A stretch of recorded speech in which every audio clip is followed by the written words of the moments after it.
Hi friends, this is Manohar. Welcome back to our channel. మనం ఈ వీడియోలో ఫైనల్ అకౌంట్స్ ప్రాబ్లం నెంబర్ 2 అయితే చేయబోతున్నాం. ప్రీవియస్ వీడియోలో ఫైనల్ అకౌంట్స్ ప్రాబ్లం నెంబర్ 1 అయితే డిస్కస్ చేసాం. ఎవరైనా వీడియో మిస్ అయ్యి ఉంటే కింద డిస్క్రిప్షన్లో లింక్ ఉంటుంది. ఆ లింక్తో మీరు ఆ వీడియో అయితే చెక్ చేయండి. సో ఆ ప్రాబ్లంలో నెంబర్ 1 ప్రాబ్లంలో మనం నెట్ ప్రాఫిట్ సంబంధించి చేసాం. ఈ ప్రాబ్లంలో నెట్ లాస్ వస్తుంది. నెట్ లాస్ వస్తే బ్యాలెన్స్ షీట్లో ఏ విధంగా ట్రేడ్ చేయాలో మనం ఈ వీడియోలో తెలుసుకుందాం. సో స్కిప్ చేయకుండా లాస్ట్ వరకు అయితే చూడండి, మీ ఫ్రెండ్స్ కూడా షేర్ చేయండి. సో ఓకే, ఇక్కడ ప్రాబ్లం విషయానికి వచ్చేసరికి prepare Ravi traders final accounts for the year ending 31st December 2013. Okay, Ravi trader సంబంధించిన ఫైనల్ అకౌంట్స్ అనేవి ప్రిపేర్ చేయమంటున్నాడు. ఓకేనా, ఫైనల్ అకౌంట్స్లో ఏమేమి వస్తాయి? ట్రేడింగ్ అకౌంట్ ప్రిపేర్ చేయాలి, P&L account, profit and loss account prepare చేయాలి, బ్యాలెన్స్ షీట్ ప్రిపేర్ చేయాలి. ఈ త్రీ ప్రిపేర్ చేస్తే 20 మార్క్స్ మనకి. ఓకేనా, కింద ట్రయల్ బ్యాలెన్స్ ఇచ్చాడు, ట్రయల్ బ్యాలెన్స్ ఇస్తాడు, వాటిని బేస్ చేసుకొని మనము ఈ 3 ప్రిపేర్ చేయాల్సి ఉంటుంది. ఓకేనా, ఇంకా డెబిట్ బ్యాలెన్సెస్, క్రెడిట్ బ్యాలెన్సెస్. ఇప్పుడు డెబిట్ బ్యాలెన్సెస్ వైపు ఇక్కడ ఉన్నాయి కదా ఐటమ్స్ అన్ని. ఈ ఐటమ్స్లో ట్రేడింగ్ అకౌంట్లో, ప్రాఫిట్ అండ్ లాస్ అకౌంట్లో, బ్యాలెన్స్ షీట్లో ఏమేమి రికార్డ్ చేయాలి మనం ఫస్ట్ ఐడెంటిఫై చేసుకున్న తర్వాత ప్రాబ్లం చేస్తే ఈజీ అయిపోతుంది. ఓకేనా, ఇప్పుడు మనం ప్రతిదీ ఐడెంటిఫై చేద్దాం ఏది ఎక్కడ రికార్డ్ చేయాలని. ఓకేనా, డెబిట్ బ్యాలెన్స్ వైపు ఫస్ట్ పర్చేజెస్ ఉంది. పర్చేజెస్ ఎక్కడ రికార్డ్ చేస్తాం మనం? ట్రేడింగ్ అకౌంట్లో. So T. నెక్స్ట్ ఏముంది? సేల్స్ రిటర్న్స్ ఉన్నాయి. ఇది ఎక్కడ రికార్డ్ చేస్తాం? ట్రేడింగ్ అకౌంట్లోనే, క్రెడిట్ వైపు అంటే. ఓకేనా, తర్వాత డేటాస్ ఉన్నాయి. ఇది ఎక్కడ రికార్డ్ చేస్తాం మనం? బ్యాలెన్స్ షీట్లో. సో B అని పెట్టుకుందాం. సో క్యారేజ్ ఎక్కడ రికార్డ్ చేస్తాం? ట్రేడింగ్ అకౌంట్లో రికార్డ్ చేస్తాం. సో క్యారేజ్ ఇన్వర్డ్ లేదు, అవుట్వర్డ్ లేదు, ఓన్లీ క్యారేజ్ ఇచ్చాడు. ఓన్లీ క్యారేజ్ ఇస్తే మీరు దాన్ని తీసుకెళ్ళి ట్రేడింగ్ అకౌంట్లో రికార్డ్ చేయండి. ఓకేనా, క్యారేజ్ ఇన్వర్డ్ ఇస్తే ట్రేడింగ్ అకౌంట్లోనే, క్యారేజ్ అవుట్వర్డ్ ఇస్తే ప్రాఫిట్ అండ్ లాస్ అకౌంట్లో రికార్డ్ చేయాలి. సో ఓకే, తర్వాత వేజెస్, ఇది కూడా ట్రేడింగ్ అకౌంట్లోనే. తర్వాత repairs, okay, P&L account, profit and loss అకౌంట్లో రికార్డ్ చేయాలి. తర్వాత రెంట్ కూడా P&L అకౌంటే. తర్వాత బ్యాడ్ డెట్స్ P&L అకౌంట్. తర్వాత ఇన్సూరెన్స్ కూడా P&L account, profit and loss అకౌంటే. తర్వాత రెంట్ అండ్ ట్యాక్సెస్ కూడా ప్రాఫిట్ అండ్ లాస్ అకౌంటే. ప్రింటింగ్ ఛార్జెస్ కూడా ప్రాఫిట్ అండ్ లాస్ అకౌంటే. స్పీడ్ పోస్ట్ ఛార్జెస్ కూడా ప్రాఫిట్ అండ్ లాస్ అకౌంటే, ఎందుకంటే ఇవన్నీ ఎక్స్పెన్సెస్. ఓకే, తర్వాత డిస్కౌంట్, ఇది కూడా ప్రాఫిట్ అండ్ లాస్ అకౌంటే, ఇది కూడా లాస్ అవుతుంది. ఓకే, తర్వాత ఫ్రైట్, ఇది ఎక్కడ రికార్డ్ చేస్తాం మనము? జాగ్రత్తగా గుర్తుపెట్టుకోండి, ట్రేడింగ్ అకౌంట్లో. ఓకే, ఫ్రైట్ అంటే ఇది ఎక్స్పెన్స్ అనమాట. ఓకే, ఎక్స్పెన్స్ అనుకోవచ్చు లేదా లాస్ అనుకోవచ్చు. ఏంటిది? ట్రాన్స్పోర్ట్ కానీ రవాణా ఖర్చులు ఉంటాయి కదా, వాటిని ఫ్రైట్ అంటాం. సో ఎయిర్ క్రాఫ్ట్ కానీ, బస్సు కానీ, ట్రక్ కానీ, రైల్వే ద్వారా పంపిస్తుంటాం కదా గూడ్స్ని. సో వాటి ఖర్చుని ఫ్రైట్ అంటాం, గుర్తుపెట్టుకోండి. ఓకే, ట్రేడింగ్ అకౌంట్లో రికార్డ్ చేయాలి. ఓకే, ఫర్నిచర్, ఇది అసెట్, బ్యాలెన్స్ షీట్. పేటెంట్స్ కూడా అసెట్టే, బ్యాలెన్స్ షీట్లో రికార్డ్ చేస్తాం. మెషినరీ కూడా ఓకే, అసెట్టే, బ్యాలెన్స్ షీట్లో రికార్డ్ చేస్తాం. సో ఓకేనా, తర్వాత క్రెడిట్ బ్యాలెన్స్ విషయానికి వచ్చేసరికి ఫస్ట్ ఏముంది ఇక్కడ? క్యాపిటల్, ఇది ఎక్కడ రికార్డ్ చేస్తాం? బ్యాలెన్స్ షీట్లో, లైబిలిటీ అది. ఓకే, సేల్స్ ఎక్కడ? ట్రేడింగ్ అకౌంట్లో. ఓకే, సేల్స్ ఇచ్చాడు, సేల్స్ రిటర్న్స్ ఇచ్చాడు, సేల్స్లో నుంచి సేల్స్ రిటర్న్స్ తీసేయాలి మనం. ఓకేనా, తర్వాత బిల్స్ పేయబుల్, ఇది కూడా బ్యాలెన్స్ షీటే, లైబిలిటీ కాబట్టి. ఓకే, నెక్స్ట్ కమిషన్ ఇచ్చాడు, ప్రాఫిట్ అండ్ లాస్ అకౌంట్. ఎందుకు profit and loss account record చేయాలి? కమిషన్ అనేది ఇన్కమ్ అవుతుంది లేదా గెయిన్ అవుతుంది, కమిషన్ రిసీవ్డ్ అని రాసుకుంటాం. ఓకే, ప్రాఫిట్ అండ్ లాస్ అకౌంట్లో క్రెడిట్ వైపు రాయాలి. తర్వాత డిస్కౌంట్ కూడా P&L అకౌంట్లోనే. ఓకే, డిస్కౌంట్ కూడా P&L అకౌంట్లోనే, ఎందుకంటే డిస్కౌంట్ రిసీవ్డ్ అని ఉంటుంది. ఓకే, తర్వాత bank overdraft, balance sheet, liability వైపు. ఓకేనా, అండ్ మీరు ట్రయల్ బ్యాలెన్స్ చూసేటప్పుడు ఒకటి గుర్తుపెట్టుకోండి, డెబిట్ బ్యాలెన్సెస్ వైపు always all assets, okay, assets and expenses and losses ఉంటాయి. Okay, all assets and expenses and losses ఉంటాయి డెబిట్ బ్యాలెన్సెస్ వైపు. క్రెడిట్ బ్యాలెన్సెస్ వైపు all liabilities, incomes and gains ఉంటాయి, గుర్తుపెట్టుకోవాలి. ఇది ట్రయల్ బ్యాలెన్స్ యొక్క ఫార్ములా. ఓకే, ఎస్, ఇది ట్రయల్ బ్యాలెన్స్. టోటల్ ఎంత వచ్చింది ఇక్కడ? 1,29,800, 1,29,800, బోత్ సైడ్స్ ఈక్వల్ అయి ఉంటుంది. ఓకేనా, ఇక అడ్జస్ట్మెంట్స్ వెరీ ఇంపార్టెంట్. అడ్జస్ట్మెంట్స్ కూడా మనం జాగ్రత్తగా చూసుకోవాలి. ఫస్ట్ ఏముంది? క్లోజింగ్ స్టాక్ వాల్యూ ₹5,100 ఉంది. ఇది ఎక్కడ రికార్డ్ చేయాలి మనం? ట్రేడింగ్ అకౌంట్లో అండ్ బ్యాలెన్స్ షీట్లో, గుర్తుపెట్టుకోవాలి మీరు జాగ్రత్తగా. తర్వాత reserve for bad debts 5%. Okay, reserve for bad debts 5%, ఇది ఎక్కడ రికార్డ్ చేస్తాం మనము?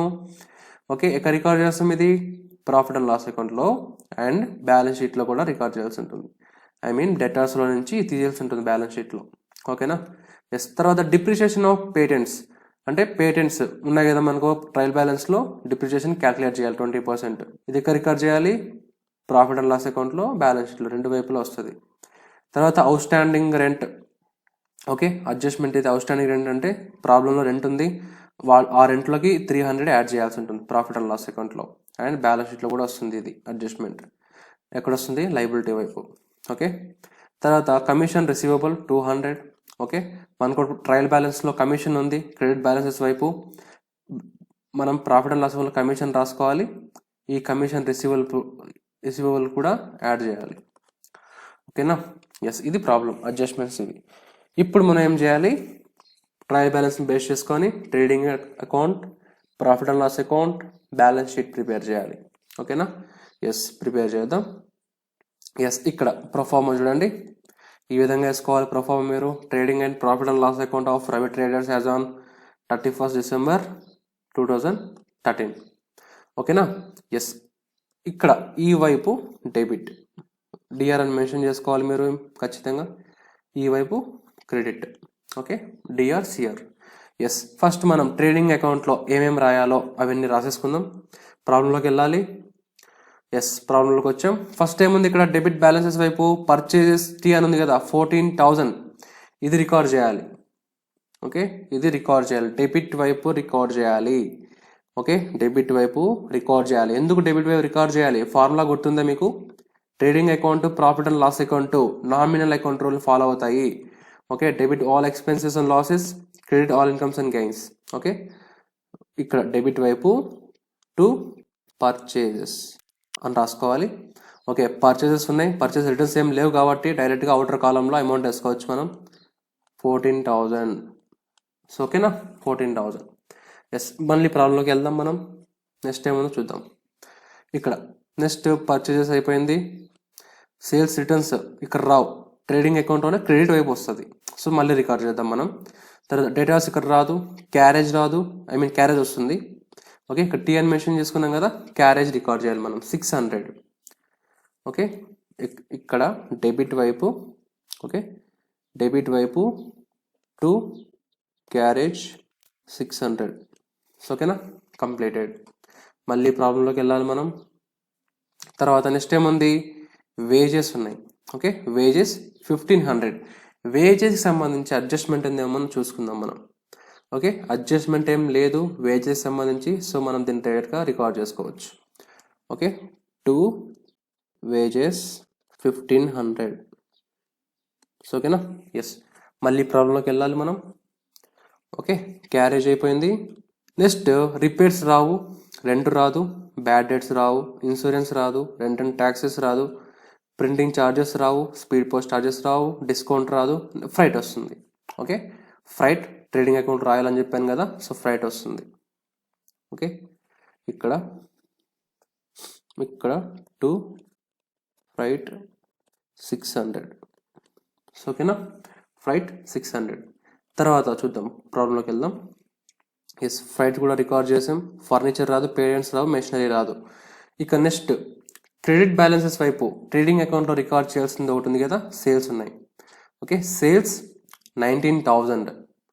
Okay, sales 19,000. సో క్రెడిట్ వైపు స్టార్ట్ అయ్యే ముందు మనం బైతో స్టార్ట్ అవ్వాలి.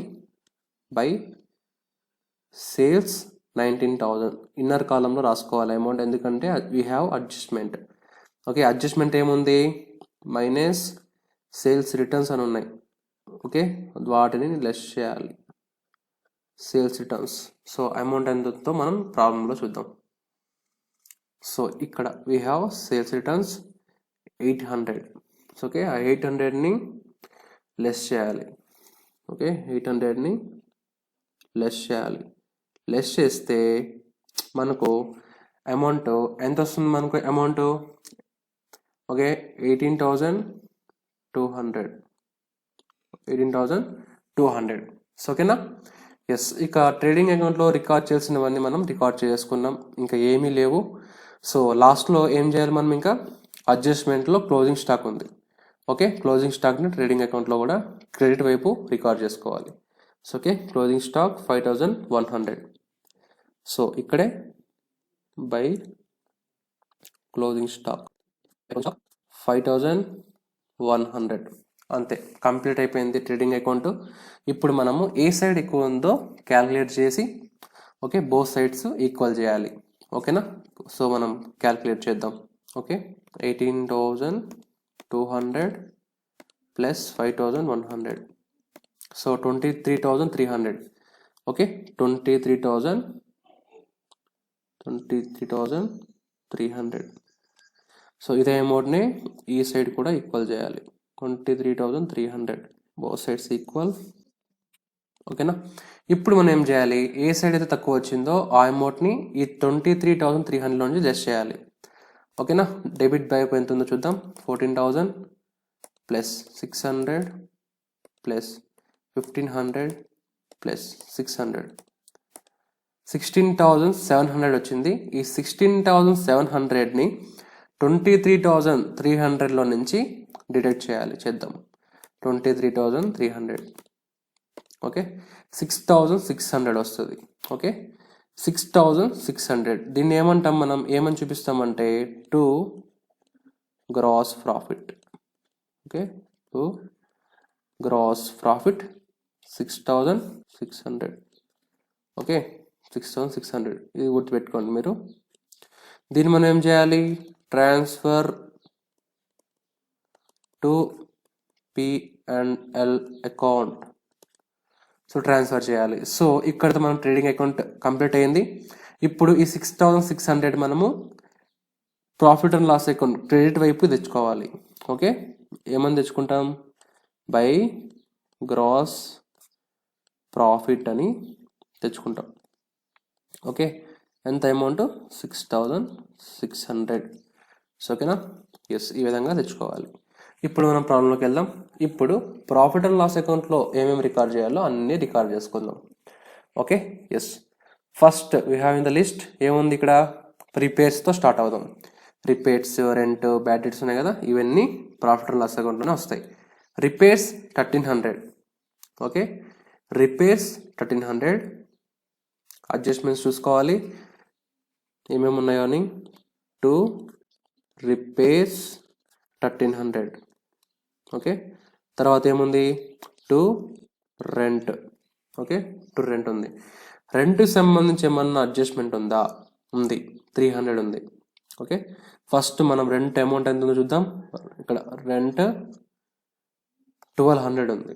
ఓకే, 1,200 దాన్ని మనం ఇన్నర్ కాలంలోనే రాసుకోవాలి 1,200 అని. అడ్జస్ట్మెంట్ ఏముంది, మనకు అవుట్ స్టాండింగ్ ఉంది కాబట్టి మనం ఇంకా చెల్లించాలి రెంట్ అనేది. సో ఇక్కడ అవుట్ స్టాండింగ్ రెంట్, ఓ అంటే అవుట్ స్టాండింగ్ అని గుర్తుపెట్టుకోండి. అడ్జస్ట్మెంట్లో అమౌంట్ ఎంత ఉంది, 300 ఉంది. ఓకే, ఇప్పుడు 1,200 ప్లస్ 300 ఎంత, 1,500. Okay, completed. ఓకే, మన ప్రాబ్లంకి ఇక్కడ చూడండి, అవుట్ స్టాండింగ్ రెంట్ అని ఉంది 300. Okay, completed. ఓకే, ఇప్పుడు మనం ప్రాబ్లంలోకి వెళ్దాం. నెక్స్ట్ ఏమున్నాయి మనకి ఇక్కడ, బ్యాడ్ డెట్స్ 1,000. Bad debts 1,000. ఇక్కడ టు బ్యాడ్ డెట్స్ 1,000. అగైన్ ప్రాబ్లంలోకి వెళ్దాం. బ్యాడ్ డెట్స్ అయిపోయాయి. Insurance 1,500. To insurance 1,500. Okay, again ప్రాబ్లంలోకి వెళ్దాం. Okay, rent and taxes next ఉంది 2,200. ఓకే, 2,200. ఇక్కడే to rent and taxes 2,200. Okay, again ప్రాబ్లంలోకి వెళ్దాం. తర్వాత printing charges 2,000. Printing charges to printing charges 2,000. తర్వాత ఏముంది మనకు, స్పీడ్ పోస్ట్ ఛార్జెస్ ఉన్నాయి. తర్వాత speed post charges. So amount ఎంతో చూద్దాం. ఇక్కడ స్పీడ్ పోస్ట్ ఛార్జెస్ 900. తర్వాత డిస్కౌంట్ ఉంది. Okay, speed post charges 900. Next ఏముంది, డిస్కౌంట్ ఉంది. Discount 500, discount 500. సో ఓకేనా. ఎస్, తర్వాత ఏమన్నా చూద్దాం. సో డిస్కౌంట్ కూడా అయిపోయింది. ఇక ఫర్నిచర్, పేటెంట్స్, మెషినరీ రాదు. ఇక ప్రాఫిట్ అండ్ లాస్ అకౌంట్లో రికార్డ్ చేయాల్సినవి క్రెడిట్ బ్యాలెన్స్ వైపు ఏమి ఉన్నాయి? కమిషన్ ఉంది, డిస్కౌంట్ ఉంది. ఓకే, కమిషన్ ఉంది, డిస్కౌంట్ ఉంది. ఇక్కడ కమిషన్ 800 ఉంది. ఎక్కడ రికార్డ్ చేయాలి? ఇది క్రెడిట్ వైపు రికార్డ్ చేయాలి, ఎందుకంటే అది గెయిన్. కమిషన్ రిసీవబుల్ అని రాసుకోవచ్చు దాన్ని మనం. ఇక్కడ క్రెడిట్ వైపు రాసుకోవాలి. బై కమిషన్ ఎంత ఉంది అమౌంట్? 800. ఓకే, 800 ఇన్నర్ కాలంలో రాసుకోవాలి. ఎందుకు? వీ హ్యావ్ అడ్జస్ట్మెంట్, కమిషన్ సంబంధించి అడ్జస్ట్మెంట్ ఉంది. ఓకే, ఇక్కడ చూడండి, కమిషన్ రిసీవబుల్ 200 అంటే అవుట్ స్టాండింగ్ అనుకోవచ్చు, ఇంకా రావాలి మనకి ఇది. ఓకే, 200 ఏం చేయాలి మీరు? ప్లస్ కమిషన్ అంటే సి అని పెట్టుకున్నాం. కమిషన్ రిసీవబుల్ 200 టోటల్ చేస్తే 1000. ఓకేనా, కంప్లీట్ అయింది. తర్వాత ఏముందో చూద్దాం. తర్వాత డిస్కౌంట్ ఉంది. ఓకే, డిస్కౌంట్ రిసీవ్డ్ అని అనుకోవచ్చు, ఇది 1000. ఓకే, ఇక్కడే క్రెడిట్ వైపు రాసుకోవాలి. Okay, by discount 1000. ఓకేనా. ఎస్, ఇప్పుడు మనం ప్రాఫిట్ అండ్ లాస్ అకౌంట్లో రికార్డ్ చేయాల్సినవన్నీ కంప్లీట్ అయిపోయాయి. సో ఓకేనా, ట్రయల్ బ్యాలెన్స్లో అయిపోయాయి. ఇంకా మనకు ఉన్నాయి ప్రాఫిట్ అండ్ లాస్ అకౌంట్లో రికార్డ్ చేయాల్సినవి. ఏంటి అవి? ఓకే, ఏంటవి? Reserve for bad debts, depreciation. Okay, ఈ రెండు రికార్డ్ చేయాలి P&L అకౌంట్లోనే. ఓకే, క్యాల్కులేట్ చేసి వేయాలి అక్కడ. ఓకేనా, ఫస్ట్ మనం రిజర్వ్ ఫర్ బ్యాడ్ డెట్స్ చూద్దాం. ఓకే, మీకు రిజర్వ్ ఫర్ బ్యాడ్ డెట్స్ 5% ఎంతైనా ఇవ్వని రిజర్వ్ ఫర్ బ్యాడ్ డెట్స్ ఇచ్చాడు అని అంటే దాని అర్థం ఏంటి? Create reserve for bad debts అని అర్థం. క్రియేట్ చేయాలి అని అర్థం. దేని మీద క్రియేట్ చేయాలి? బ్యాడ్ డెట్స్ మీద. ఓకేనా. ఎస్, ఇప్పుడు మనం ఇది అమౌంట్ కనుక్కొని ప్రాఫిట్ అండ్ లాస్ అకౌంట్లో డెబిట్ వైపు వేద్దాం. సో ప్రాబ్లంలో డేటాస్ చూడండి ఎక్కడ ఉందో, ఇక్కడ డేటాస్ ఇక్కడ ఉంది. అమౌంట్ ఎంత ఉంది? 26,000 ఉంది. ఓకే, 26,000. ఓకే, 26,000 ఇది డేటాస్ వాల్యూ ఇంటూ మనకు ఈ 5% వాల్యూ రావాలి అని అంటే 26,000 వేసుకొని 5/100 చేయాలి. 5/100 చేయాలి. 2 zeros క్యాన్సల్. 26. ఓకే, 5 ఎంత వస్తుందో చూద్దాం. Okay, 26,000 into 5/100. సో 1300 వస్తుంది. ఓకే, 1300. ఈ 1300 ఏంటి? Reserve for bad debts 5%. Okay, ఇలా క్యాల్కులేట్ చేసుకొని మీరు డెబిట్ వైపు రాయాల్సి ఉంటుంది. రిజర్వ్ ఫర్ బ్యాడ్ డెట్స్ అంటే ఏంటో నేను లాస్ట్ వీడియోలో చెప్పాను. ఓకే, రాని బాకీలు అంటే మనకు కస్టమర్స్ నుంచి రావాల్సిన అమౌంట్ 26,000 అయితే టోటల్ ఆ 26,000లో 1300 అంటే 5% అమౌంట్ అనేది ఎప్పటికీ వాళ్ళ నుంచి రాదు అని మనం దీన్ని క్యాల్కులేట్ చేసి ప్రాఫిట్ అండ్ లాస్ అకౌంట్లో లాస్ కింద చూపించుకుంటాం. అంతే మీనింగ్, ఇంకేం లేదు. సో ఓకేనా. ఎస్, ఇప్పుడు మనం దీన్ని అక్కడ రికార్డ్ చేద్దాం తీసుకెళ్ళి. ఓకేనా, ఇక్కడ ఏమని రాస్తారు మీరు? To reserve for bad debts. ఇక్కడ కింద వర్కింగ్ నోట్ రాయండి. 26,000 into 5/100 is equal to 1300. So అమౌంట్ని ఇక్కడ 1300 రాసుకోవాలి. ఓకేనా. ఎస్, అయిపోయింది. నెక్స్ట్ ఏం ముందు చూద్దాం. డిప్రిషియేషన్ ఉంది. ఇక్కడ డిప్రిషియేషన్ ఆన్ పేటెంట్స్ 20% క్యాలిక్యులేట్ చేయాలి. డిప్రిషియేషన్ అంటే ఏంటో కూడా చెప్పాను లాస్ట్ వీడియోలో. తరుగుదల, ప్రతి ఇయర్ అసెట్ వాల్యూ డిక్రీజ్ అవుతుంది. ఆ డిక్రీజ్ అయిన వాల్యూని మనము లాస్ కింద చూపించుకుంటాం. ఓకేనా. ఎస్, ఇప్పుడు పేటెంట్స్ వాల్యూ ఎంత ఉందో చూసుకోవాలి మనం. ఇక్కడ పేటెంట్స్ ఉందో చూడండి. పేటెంట్స్ 20,000 ఉంది. ఓకే, ఆ 20,000 వేసుకోవాలి. సేమ్ మనం ముందు ఎలా చేసామో అలాగే. ఇంటూ ఇప్పుడు ఇక్కడ 5 వేసాం కదా, ఇక్కడ 20 వేసుకోవాలి. 20/100. ఓకే, 20/100. ఓకేనా. సో ఈజ్ ఈక్వల్ టు ఎంత వస్తుంది? 4,000. ఓకేనా. సో ఇదేంటి? డిప్రిషియేషన్ వాల్యూ పేటెంట్స్ మీద. సో దీన్ని మనం తీసుకెళ్ళి అక్కడ రికార్డ్ చేయాలి. సో ఓకేనా. ఎస్, ఇక్కడ డెబిట్ వైపే డిఈపి అంటే depreciation on patents. So patents value 20,000 అయితే ఇంటూ 2500 ఈజ్ ఈక్వల్ టు 4,000. ఇక్కడ 4,000 వేసుకోవాలి. సో ఓకేనా. ఎస్, ఇప్పుడు ప్రాఫిట్ అండ్ లాస్ అకౌంట్లో మనం రికార్డ్ చేసినవన్నీ అయిపోయాయి. ఇప్పుడు మనం ఏం చేయాలి అని అంటే ఏ వైపు ఎక్కువ ఉందో చూసుకోవాలి. సో ఇక్కడ ఏ వైపు ఎక్కువ ఉంది, డెబిట్ వైపే ఎక్కువ ఉంది మనకు. సో ఓకేనా, డెబిట్ వైపే ఎక్కువ ఉంది. సో క్యాలిక్యులేట్ చేద్దాం. ఓకే, ఫస్ట్ స్టార్టింగ్ 1,300, 1,500 ప్లస్ 1,000, మళ్ళీ అగైన్ 1,500, 2,200, 2,000, మళ్ళీ 900, తర్వాత 500, తర్వాత 1,300, 4,000. సో 16,200 వచ్చింది డెబిట్ వైపు. డెబిట్ వైపు ఎక్కువ ఉంది. ఇప్పుడు ఇదే వాల్యూనే బోత్ సైడ్స్ మనం ఈక్వల్ చేయాలి. 16,200, 16,200. ఓకే, అంటే ఇన్కమ్స్ కన్నా ఎక్స్పెన్సెస్ లాసెస్ ఎక్కువ ఉన్నాయి. ఓకేనా, ఇప్పుడు మనకి ఏమొస్తుంది, నెట్ లాస్ వస్తుంది. ఓకే, ఎస్, ఇప్పుడు చూద్దాం. 6,600, 2,000, 8,600 వస్తుంది. ఇప్పుడు 8,600ని 16,200 నుంచి తీసేయాలి. సో 7,600 వస్తుంది. ఈ 7,600 ఏంటి అని అంటే by net loss. Net loss వస్తే క్రెడిట్ వైపు రాయాలి. Okay, by net loss 7,600. ఓకేనా, 7,600. ఓకేనా, కరెక్ట్ వచ్చింది కదా మనకు. ఎస్, దీన్ని మనం ఏం చేయాలి, transfer to balance sheet. That's it. So ఓకేనా, ఇప్పుడు మనం బ్యాలెన్స్ షీట్ చేద్దాం. ఓకే, ఎస్, ఇది balance sheet as on 31st December 2013. Liabilities, assets. So okay, yes, మనం ఫస్ట్ లయబిలిటీ సైడ్ ఏమేమి వస్తాయో వాటిని రికార్డ్ చేసుకుందాం, తర్వాత అసెట్స్ దగ్గరికి వెళ్దాం. ఓకే, ఫస్ట్ లయబిలిటీలో ఏమొస్తుంది, మనం ఏం చెప్పుకున్నాం, క్యాపిటల్ వస్తుంది. క్యాపిటల్ రాసుకోండి ఫస్ట్ మీరు. ఓకే, ఇక్కడ 2 ఏం రావు, డైరెక్ట్ రాసుకోవచ్చు. క్యాపిటల్ 1,00,000 ఉందనుకుంటా అమౌంట్, ఇన్నర్ కాలంలో రాసుకోండి. ఎందుకు, మనకు కొన్ని ఉన్నాయి యాడింగ్ లెస్సింగ్స్ కొన్ని ఉన్నాయి. సో వాటిలో ఫస్ట్ ఇన్ ద లిస్ట్ ఏంటి, మైనస్ నెట్ లాస్.